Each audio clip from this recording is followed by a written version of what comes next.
Assalamu alaikum dostlar. Buyursamla Koreyadan porterlerimiz geldi. 4 porter, bir rey kelgen. Bugün 2024 13 iyul keche kelgen. Negizi 1 günü keçinde kelgen. 13 gün degende Oş şarına geldi. Eğer sizlerge de uşunday porterler kerek bolsa bizge kayırılыңыздар. Biz sizlerge alıp gelip berебиз.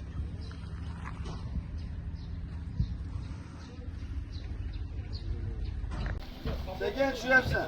Birinci maşına düşüyor zaten ona. Şu yapsan zor. Bunlara bulasın bu var ki ben çok yakın adamım. Valla.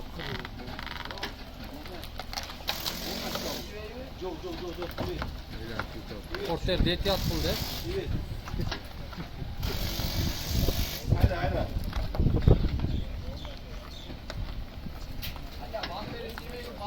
Çok evet. Daha çıkar evet.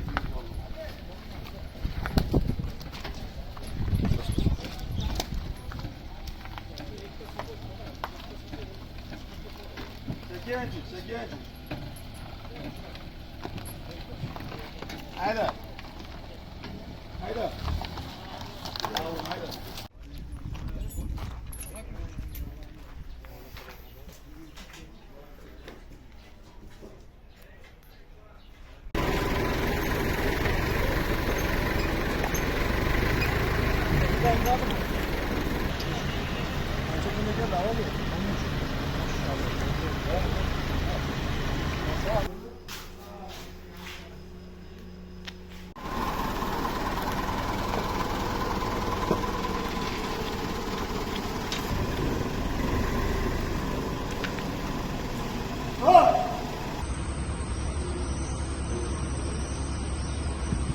Assalamu alaikum dostlar, түштүк Кореядан барыңыздарга салам. Достор, бүгүн бизде кезектеги погрузка түштүк Кореядан Ош шаарына 4 портер жана бир Kia Ray автоунаабыз жүктөлмөкчү.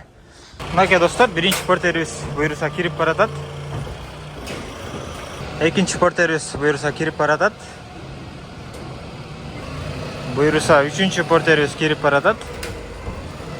Төртүнчү портерибиз да өз ордун тапты буюрса достор. Рей буюрса чачылбастан сонун болуп өз ордун тапты. Мынакей достор, буюрса контейнерибиз жабылды. Эми эсен аман жетип алсын. Ишеним көргөзүп заказ берген мекендештерге терең ыраазычылык жана заказ кылам дегендерге кайрылсаңыздар болот достор. Барыңыздарга ден соолук жана ийгилик. Кийинки видеолордон көрүшкөнчө.